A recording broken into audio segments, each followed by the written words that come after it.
வணக்கம். ராமதாஸ் ஜெயக்குமரன். இன்று எம்முடன் அலுவலகத்தில் திறம்பட எவ்வாறு வேலை செய்வது என்பதை பேச வந்திருக்கிறார் எங்கள் சுவாமி ராமதாஸ் ஜெயக்குமரன் அவர்கள்.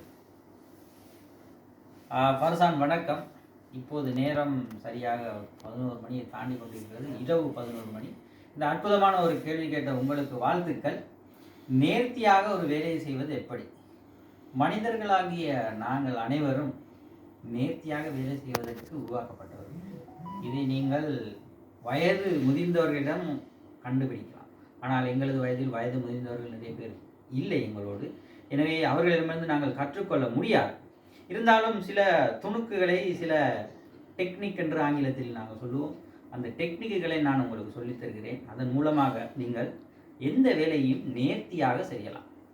வழமையாக எந்த விடயத்தை கற்றுக்கொள்ள வேண்டுமானாலும் எமது தனிப்பட்ட அனுபவம் எங்களுக்கு உதவியாக இருக்கும். அதே போல் மற்றவர்களுக்கும் அந்த அனுபவம் உதவியாக இருக்கும். என்னிடம் ஒரு நாள் ஒரு வேலை தரப்பட்டது. ஒரு பெரிய 5 அடிக்கு 3 அடி வெள்ளை பலகையில் கோடிட வேண்டும். ஒவ்வொரு கோடும் 5 சென்டிமீட்டர் அகலம் இருக்க வேண்டும். இதுதான் எனக்கு தரப்பட்ட வேலை.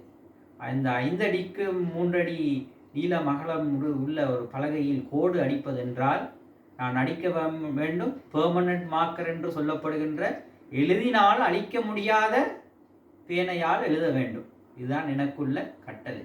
இது ஒரு வேலை. இந்த வேலையை நான் நேர்த்தியாக எப்படி முடிப்பது என்று உண்மையிலேயே நீங்கள் கேள்வி கேட்டதற்காக அல்ல, இருந்து ரூம் போட்டு யோசிப்பார்கள் என்று சொல்வார்களே, அதை போல அறையெடுத்து யோசிப்பது போல இருந்து யோசித்தேன். இதை நான் எப்படி செய்வது? ஏனென்றால் அதை அழிக்க முடியாது. அழிப்பதற்கு பெரும் சிரமம் எடுக்க வேண்டும். அப்போது நான் யோசித்தேன், இருக்கும் அனைத்து உபகரணங்களையும் பயன்படுத்தி நாங்கள் இதை செய்யலாம். ஒரு அடிமட்டம் தேவைப்பட்டது. ஆனால் அந்த அடிமட்டம் எப்படிப்பட்டதாக இருக்க வேண்டும்? 1 அடி அடிமட்டம் இந்த வேலைக்கு சரிப்பட்டு வராது. மீட்டர் கோல் ஒன்று கிடைத்தது. அதை எடுத்து ஒவ்வொரு சென்டிமீட்டராக நான் அளந்து மிக நேர்த்தியாக ஒவ்வொரு புள்ளியாக இட்டு, இந்த பக்கமும் புள்ளிகளாக இட்டு, அந்த 2 புள்ளிகளையும் இணைக்கும் பொழுது ஒரு நேர்த்தியான கோடு எனக்கு கிடைத்தது. ஆச்சரியம் என்னவென்றால், ஏறக்குறைய நான் பல கோடுகளை அங்கே இட்டு வடிவாக மிக அழகாக நேர்த்தியாக அந்த பலகையை கோடிட்டு முடித்து விட்டேன்.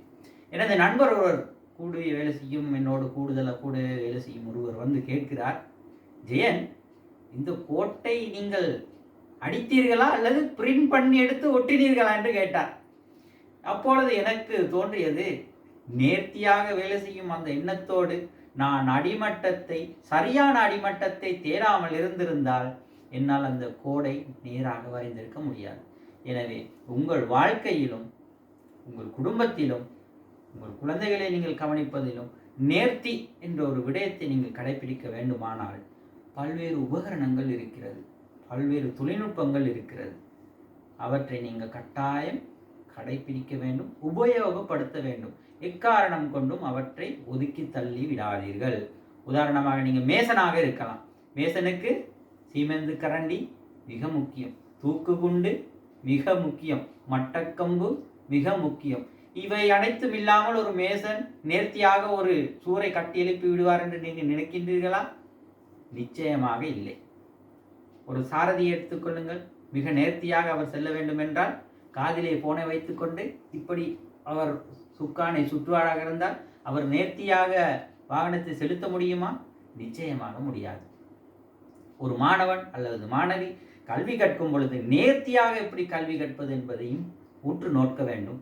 அவர் சரியான முறையில் தனது மூளைக்குள்ளே தகவல்களை பதிப்பதற்காக சரியான டெக்னிக்குகள் அல்லது தனியான உபாயங்களை உபயோகிக்கின்றாரா என்று நீங்கள் யோசித்து பாருங்கள். எனவே நேர்த்தி என்பது மனிதனுக்கு செய்யக்கூடியது. மனிதனுக்கும் குரங்குக்கும் உள்ள டிஎன்ஏக்கு உள்ள வித்தியாசம் எத்தனை வீதம் என்று நினைக்கின்றீர்கள்? 2 வீதம்தான். எனவே குரங்கிலிருந்து நாங்கள் எங்களை வேறுபடுத்த வேண்டும் என்றால் கட்டாயம் இது போன்ற நேர்த்தியை கையாளுவதற்கு உபகரணங்கள், டெக்னிக் என்று சொல்லக்கூடிய விடயங்களை நாங்கள் கையாண்டால் எமது வாழ்க்கை சிறப்பாக இருக்கும். நன்றி. நன்றி ராமதாஸ் ஜெயக்குமரன், உங்களுடைய நேரத்திற்காக.